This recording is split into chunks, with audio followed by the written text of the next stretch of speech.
మనం జాగృతి ఎట్లయినామనంటే వెనకటికి ఆడు రాసిందే వార్త, ఆడు మాట్లాడిందే వేదం. వెనకటికి మనము కమ్యూనిజం చూసినాము, వెనకటికి మనము సోషలిజం చూసినాము. బట్ ఇప్పుడు రతన్ టాటా గారిని, ఆనంద్ మహీంద్రా గారిని, ఆ కాడికి వస్తే ఇన్ఫోసిస్ చైర్మన్ నారాయణమూర్తి గారిని పెట్రోల్ డీజిల్ అవసరం ఏమున్నదని అంట. నేను కట్టర్ రైట్ వింగ్, నేను డైరెక్ట్గా చెప్తున్నా. అందులో మీరు డౌట్ పడకుర్రి. గిరీష్ గారు ఏ సైడ్ ఉంటాడు అని అంటే ఖచ్చితంగా రైట్ వింగే ఉంటాడు. 50,000 మంది చాలు, ఈ 5 లక్షల మందికి దేశాన్ని కాపాడుకోనికే ఈ సైన్యం చాలు. బెంగళూరులో ఏం జరిగింది హనుమాన్ చాలీసా ఎపిసోడ్ అని చెప్పి మాట్లాడితే అగో వాళ్లకు దునియా మొత్తం సపోర్ట్ చేస్తుంది. ఎందుకంటే మోచై నీళ్ళు దాగి బాంచన్ బతుకులాలి. అట్లీస్ట్ భారతదేశం మమ్మల్ని దుష్మన్ లెక్కనైనా కన్సిడర్ చేస్తున్నది. వేరే దేశాలు అయితే అసలు మమ్మల్ని పట్టించుకుంటలేవు. దుష్మన్ హీ సహీ లేకిన్ భారత్ తో సోచ్ రహా హై హమారే బారే. నేను ఇప్పుడు ఇది మాట్లాడేటప్పుడు ఈ స్లైడ్ చాలా టిపికల్గా అనిపిస్తుంది మీకు. ఏంది గిరీష్ అన్నీ మొత్తము ఒక అతుకులు పతుకుల లెక్క మొత్తం అన్నీ పెట్టినావు నువ్వు, ఏదో పెట్టినావు, 2 యారోలు పెట్టినావు, లెఫ్ట్ నుంచి రైట్కి గుంజుతున్నావు, రైట్ నుంచి లెఫ్ట్కి గుంజుతున్నావు, లెఫ్ట్ అంటున్నావు, రైట్ అంటున్నావు, పంచ్ పెట్టినావు, రైజింగ్ హిందూ అంటున్నావు. వస్తున్నా ఇవాళ దేశ చరిత్రలో మనం గిట్లా చూస్తే 16 నుంచి 24 ఏజ్ మధ్యలో ఎవరైతే పోరలు ఉన్నారో, పిల్లలు ఉన్నారో, మన భారతదేశ భవిష్యత్ ఎవరైతే పౌరులు ఉన్నారో ఈ పోరలు మీరు కంప్లీట్గా గిట్లా చూస్తే, ఇలా సైకాలజీ గిట్లా మనం రీడ్ చేసి చూస్తే, ఆ కాడికి వస్తే హిందూ మెజారిటీ వైపు గిట్లా మనం గిట్లా చూస్తే వీళ్ళు కంప్లీట్ రైట్ వింగ్ ఉన్నారు. వాళ్ళు ఆలోచన అసలు మాట్లాడడానికి సిగ్గు కూడా పడరాళ్ళు, డైరెక్ట్ మాట్లాడతారు. అబ్సల్యూట్ రైట్ వింగ్ సైడ్ వాళ్ళు ఉన్నారు అని అంటే yes, absolute right wing side ఉన్నారు. ఇప్పుడు రైట్ వింగ్ అంటే బీజేపీ, లెఫ్ట్ వింగ్ అని అంటే కమ్యూనిస్ట్ కాంగ్రెసా, దీన్ని మనం ఎట్లా చర్చిద్దాము, ఎట్లా ముంగడికి పోదాము అని చెప్పి తర్జన భర్జన అవుతున్న తరుణంలో whenever Chitragupt it comes with data. నేను ఎప్పుడు వచ్చినా డేటాతోనే వస్తా, డేటాతోనే మాట్లాడతా. కాబట్టి సో భారతీయ జనతా పార్టీ అనేది ఒక రైట్ వింగ్ పాలిటిక్స్ చేస్తుంది. కాంగ్రెస్ అటు ఇటు దుంకుతుంటుంది, ఇన్ఫ్యాక్ట్ లిబరలిజంకే సపోర్ట్ చేస్తుంది. And it's something called as a left మెంటాలిటీలోనే ఉంటుంది. ఇక కమ్యూనిస్ట్ అయితే ఆబ్వియస్గా వామపక్షమే అని అంటాం కాబట్టి లెఫ్ట్ మాటలే మాట్లాడుతుంది. కాబట్టి ఇది ఏదైతే నేను ఆరో పెట్టినానో మీకు లెఫ్ట్ సైడ్ రైట్ సైడ్ ఇట్లా చూస్తే ఇక్కడ నుంచి ఇట్లా తీసుకున్నా, ఇక్కడ నుంచి ఇక్కడ తీసుకున్నా, మధ్యలో కామన్ పాయింట్స్, ఇక్కడ కూడా కామన్ పాయింట్సే ఉన్నాయి. దీన్ని మనము ఓవర్ టర్న్ విండో అంటాం. It is called as a over turn window. అంటే ఇప్పుడు దీన్ని ఎట్లా డిఫైన్ చేస్తావు గిరీషి ఓవర్ టర్న్ విండోని అని అంటే, నేను ఎప్పుడు భారతీయ జనతా పార్టీ గురించే మాట్లాడతా కాబట్టి ఆబ్వియస్గా మీ ఎక్స్పెక్టేషన్ కూడా నాది మీ అక్కడనే ఉంటుంది కాబట్టి నేను అదే మాట్లాడుతున్నాను. ఇప్పుడు వెనకటికి మనము చాలామంది మాట్లాడు చూసినాం ఏందని అంటే, మందిర్ వహీ బనాయేంగే పర్ తారీఖ్ నహీ బతాయేంగే. ఆర్టికల్ 370 మేము రద్దు చేస్తాం, కానీ ఎప్పుడు చేస్తాం చెప్పరు. ఆర్టికల్ 370 రద్దు అవుతుందా, అసలు చేస్తారా, అసలు చెయ్యగలుగుతారా, చేసే ధైర్యం ఉందా, ఇట్లాంటి మాటలు మనం ఎన్నో ఇవన్నీ అన్థింకబుల్ కిందికి ఉండే. అప్పుడు ఎక్స్ట్రీమ్ రైట్ వింగ్ అని అనుకున్నారు. రైట్ వింగ్లలో ఎక్స్ట్రీమ్ అనుకున్నారు. అది అంటే కట్టర్పంథీ అంటాం కదా మనం, ఆడికి అన్థింకబుల్ అనుకున్నారు. అవి రాడికల్ అని అనుకున్నారు, లేదా యాక్సెప్టబుల్ అయితే ఆ సొసైటీలో అని అనుకున్నారు. ఆబ్వియస్లీ అవి సెన్సబులే, అందులో డౌట్ లేదు. కాకపోతే అసలు ఇది జరుగుతుందా, రామ మందిరం అవుతుందా, మందిర్ వై బనాయేంగే పర్ తారీఖ్ నహీ బతాయేంగే.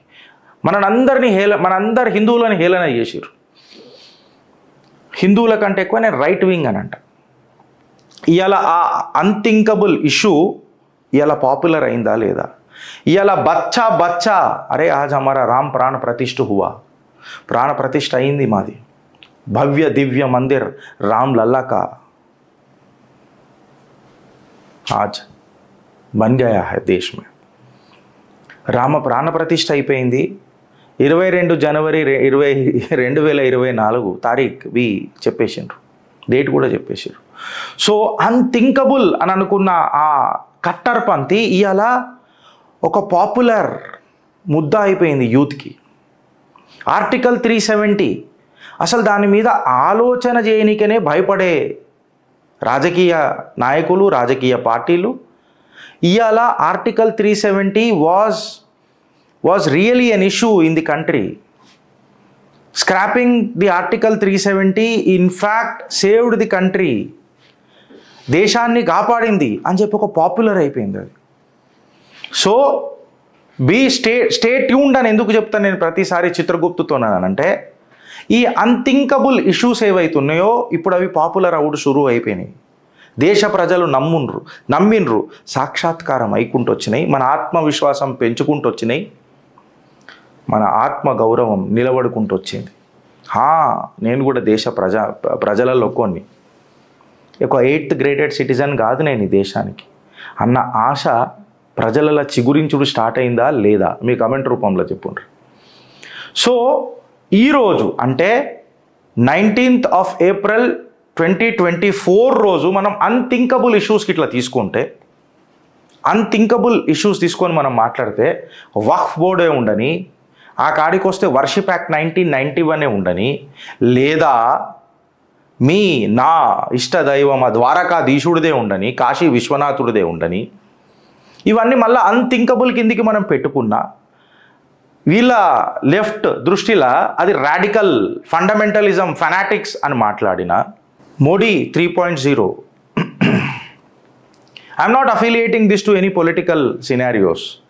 నేను ఇది రాజకీయ ముద్దా చేస్తలేను, బట్ చెప్పాలనుకున్నది ఏందని అంటే మోదీ హే తో మున్కిన్ హే. మీ ఓటు ఏ రకంగా దేశాన్ని, దేశ ప్రజలని, లేదా దేశ మెజారిటీ యొక్క ప్రజల మనోభావాలకు సపోర్ట్కి ఎట్లా నిలబడ్డది అన్నది మీరు చూడండి. And this is then Overton window for you. Unthinkable అనుకున్నవి పాపులర్ అయిపోతాయి, కొన్ని పాలసీ కూడా అయిపోతాయి. మనం ఇప్పుడు యూనిఫామ్ సివిల్ కోడ్ మాట్లాడుతున్నాం, అది అన్థింకబుల్ అని అనుకుంటున్నారు వీళ్ళు, అన్థింకబుల్ అని అనుకుంటున్నారు.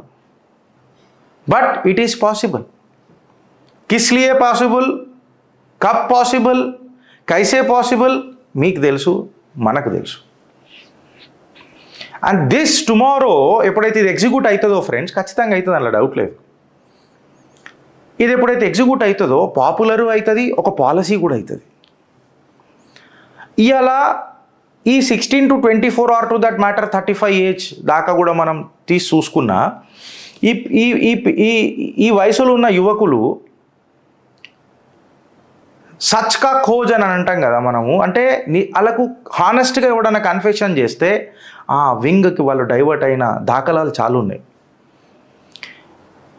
వెనుకటికి మనము కమ్యూనిజం చూసినాము, వెనుకటికి మనము సోషలిజం చూసినాము, బట్ ఇప్పుడు వెనుకటికి ఫర్ ఎగ్జాంపుల్ మనం బిజినెస్ చేస్తున్నాము అని అంటే, అరే 2 నంబర్ దందే చేస్తున్నాడు రా భయ్, మస్తు 2 నంబర్ దందే చేసి అట్టడే పైకి వచ్చిండు అని అంటారు. కాకపోతే ఇలా యువకులు రతన్ టాటా గారిని, ఆనంద్ మహీంద్రా గారిని, ఆ కాడికి వస్తే ఇన్ఫోసిస్ చైర్మన్ నారాయణమూర్తి గారిని, అట్లా ఎంతోమందిని ఒక ఇన్స్పిరేషన్ తీసుకుంటారు. షార్క్ ట్యాంక్ అంటారు, అది నాకు షార్క్ ట్యాంక్ లాంటి షోస్లల్లా వీళ్ళకు ప్రోత్సాహం దొరుకుతున్నది, వీళ్ళ ఐడియాస్కి వాల్యూ దొరుకుతున్నది, ఒక వాల్యూ ప్రపోజిషన్ జరుగుతున్నది, వీళ్ళ స్కిల్కి ఒక ఆచరణ దొరుకుతున్నది, ఒక ఆత్మవిశ్వాసం దొరుకుతున్నది. సో నయా భారత్ ఏ రకంగా పోతుంది, ఏ రకంగా ఉండబోతుంది, ఇవంతా మనం చూసే అదృష్టం మనకు దక్కింది అని చెప్తున్నా నేను ఇవాళ.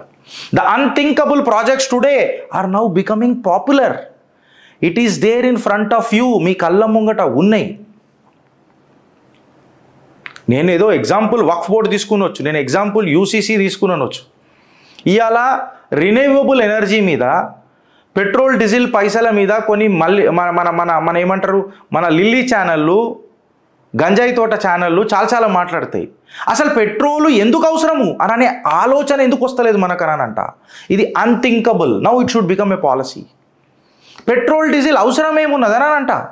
When you can run a car by a battery, when you can run your car by hydrogen fuel cell, when you can run the battery by solar power, it is only the కాంపిటెన్సీని map చేసుకొని దీని కెపాసిటీని పెంచుకునే దిశగా ఇవాళ భారత్ అడుగులేస్తున్నది. దీనివల్ల unthinkable అనే projects ఏవైతే ఉన్నాయో అవన్నీ ఇవాళ మనకు లైనప్ అయి పాపులర్ అయి మన ముంగట కనబడుతున్నాయి. భారత్ అదే దిశగా అడుగులేస్తున్నది. I'm also giving you radical fanatic fundamental examples as a right wing. నేను కట్టర్ రైట్ వింగ్, నేను డైరెక్ట్గా చెప్తున్నా. అందులో మీరు డౌట్ పడకుర్రి. గిరీష్ గారు ఏ సైడ్ ఉంటాడు అని అంటే ఖచ్చితంగా రైట్ వింగే ఉంటాడు.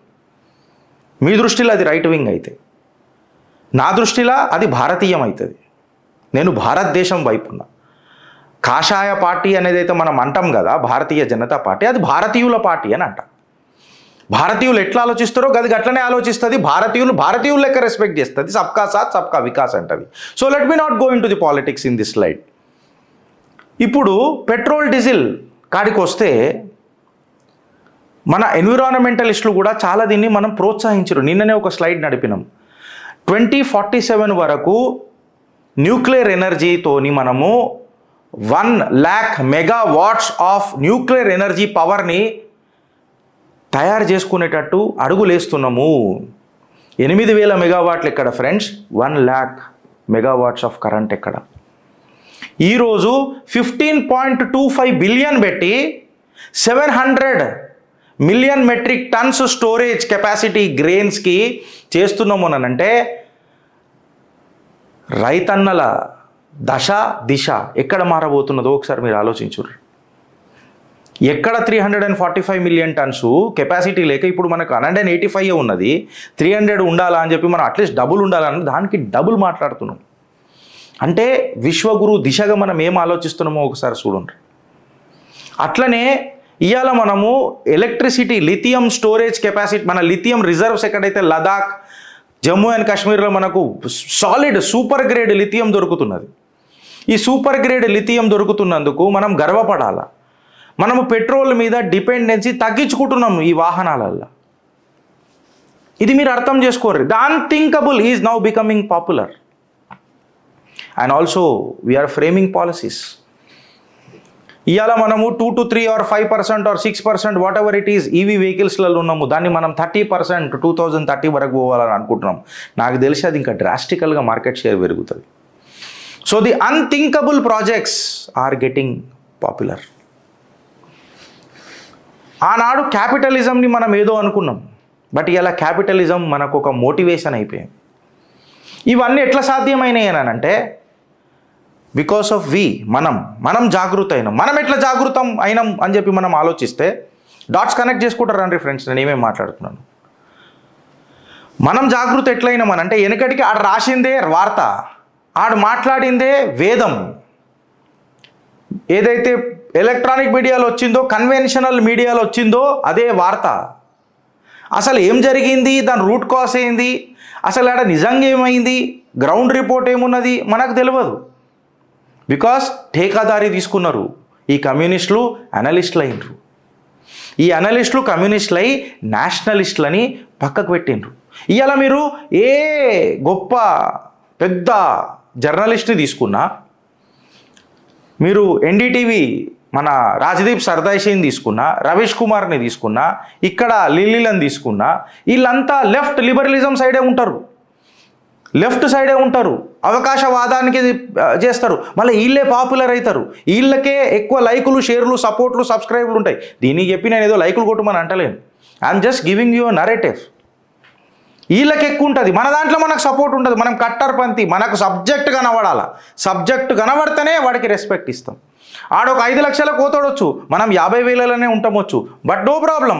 ఆ 50,000 ఉన్నోళ్ళు దేశాన్ని ప్రేమించేటోళ్ళు ఉన్నారు. నేషనలిస్టిక్ అజెండా పెట్టుకున్నోళ్ళు గట్టిగా ఉన్నారు. ఈ 50,000 మంది చాలు. 50,000 మంది చాలు. ఈ 5 లక్షల మందికి దేశాన్ని కాపాడుకోనికే ఈ సైన్యం చాలు. సో ఈ లెఫ్ట్ లిబరలిజం ఏదైతే ఇలా అకాడమిక్ వర్క్స్ ఏవైతున్నాయో, ఆర్ టు దట్ మ్యాటర్ ఇలా జర్నలిజం ఏదైతున్నదో, దీన్ని అడ్డంగా నరికింది సోషల్ మీడియా. అసలు ఆడ ఏం జరిగింది? వెనకటికి బెంగళూరులో ఏం జరిగింది హనుమాన్ చాలీసా ఎపిసోడ్ అని చెప్పి మాట్లాడితే అగో ముస్లింలను రెచ్చగొట్టిండు, వాళ్ళు వచ్చి కొట్టిండ్రు అని అన్నట్టు ముచ్చట ఉంటుండే. బట్ ఆయన దుకాన్లా సౌండ్ తక్కువ పెట్టుకొని ఆయన పూజ చేసుకుంటుంటే నీకు ప్రాబ్లం అయి నువ్వు లొల్లి చేసి చెంగిచెర్ల కూడా కదే. నేను నా పండుగ నేను జరుపుకుంటుంటే గ్రౌండ్ రిపోర్ట్ దొరుకుతున్నది. వెనుకటికి పూల్వాలా చాచా నెహ్రూని మనం గ్లోరిఫై చేసుడు చూసినాం. అదే ఇయ్యాల సోషల్ మీడియాలో మీరు నేను మాట్లాడుకుంటున్నాం. దీనికి వీళ్ళు ఒక జర్నలిస్ట్ అనే ఒక పేరు పెట్టుకొని లిల్లీల లెక్క మనకు పరిచయమై సొల్లు చెప్పుకుంటా ఆ సొల్లుకు మనము బానిసలం అయిపోయి మన బీపీ షుగర్లు మనం పెంచుకుంటా. నిజంగా చెప్పాలనంటే వీళ్ళు మాట్లాడేదంతా స్క్రాప్. అసలు వాళ్ళని మనం పాపులర్ చేస్తున్నాం, ఈ ఓవర్టర్న్ విండోల మధ్యలో కూర్చోబెడుతున్నాం. యాక్చువల్లీ వీళ్ళు రాడికల్స్. వీళ్ళు ఇక్కడ సైడ్ వచ్చే దాంట్లో వీళ్ళు రాడికల్స్. వీళ్ళది యాక్సెప్టబుల్ అన్యాక్సెప్టబుల్ అని అంటే మీరు ఆలోచించురు. ఇవాళ ఆ యూత్ ఎవరైతే ఉన్నారో సబ్జెక్టివ్ పర్స్పెక్టివ్ ఉన్నారు. అండ్ ఒక పెద్ద మనిషి నేను మొన్న కలిసినప్పుడు ఒక మాట అన్నాడు. అడ్వకేట్ రంగంలో దిగ్గజమైన I feel proud when I talk with him. ఆయన ఒక మాట ఏమన్నాడంటే, there is no substitute for subject Girish, there is no substitute for subject. అందుకనే నేను ఏమంటా అంటే వీళ్ళు ఇట్లనే ఉండాలా, మనం ఇట్లనే ఉండాలా. వాళ్ళు మనని అట్లనే అంటారు, మనం మాత్రం ఫోకస్డ్గా ఉండాలా. మన ఆచరణ, మన ఆవేశం, మన కంట్రోల్, మన నియంత్రణలు ఉండాలా. వాళ్ళకు దునియా మొత్తం సపోర్ట్ చేస్తుంది. ఎందుకంటే మోచై నీళ్ళు దాగి బాంచన్ బతుకులాలి. రూపాయి కోసము రూపాయి పంచుకోనీకే 10 మంది ఒకటవుతారు. మన నిష్ట, మన ఇష్టం, మన కష్టం, మన ధైర్యం, మన దాహం, మన ధనం, భారత్ మాతాకి జై. అందుకే మనం ఈ ఎక్స్ట్రీమ్ రైట్లలో అంటారు మనని. గుర్తుపెట్టుకోరు friends, the unthinkable will become popular and there are instances it may also become a policy. ఇదంతా గానికే కేవలం ఒకటి 13వ తారీఖు మీరు ఒత్తే ఆ బటన్ డిసైడ్ అవుతుంది. ఈ కమ్యూనిజం, సోషలిజం నుంచి క్యాపిటలిజం, ఇన్వెస్ట్మెంట్స్, అభివృద్ధి, సంక్షేమం okay, but where is the development? అభివృద్ధి ఈ స్టేజ్కి రావాలా? ఇవాళ భారత్తో మెసప్ ఎవడు చేసుకుంటలేడు, చేసుకోవాలంటే ఆలోచిస్తున్నాడు. నిన్న ఒక వీడియో మా అన్న పెట్టిండు. పాకిస్తాన్ ప్రజలను అడిగితే అట్లీస్ట్ భారతదేశం మమ్మల్ని దుష్మన్ లెక్కనన్నా కన్సిడర్ చేస్తున్నది, వేరే దేశాలు అయితే అసలు మమ్మల్ని పట్టించుకుంటలేవు. దుష్మన్ హీ సహీ లేకిన్ భారత్తో సోచ్ రా హై హమారే బారే మే. భారత్ ఎక్కడికో ఎదిగిపోయింది.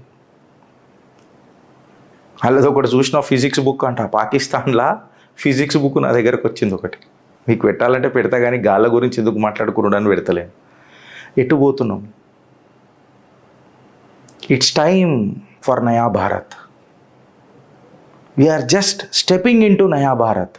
సాక్షులమైదాం, ఆత్మవిశ్వాసం, ఆత్మగౌరవం పెంచుకుందాం. గుండె నిండా ఒక్కసారి ఫ్రెండ్స్ భారత్ మాతాకి జై.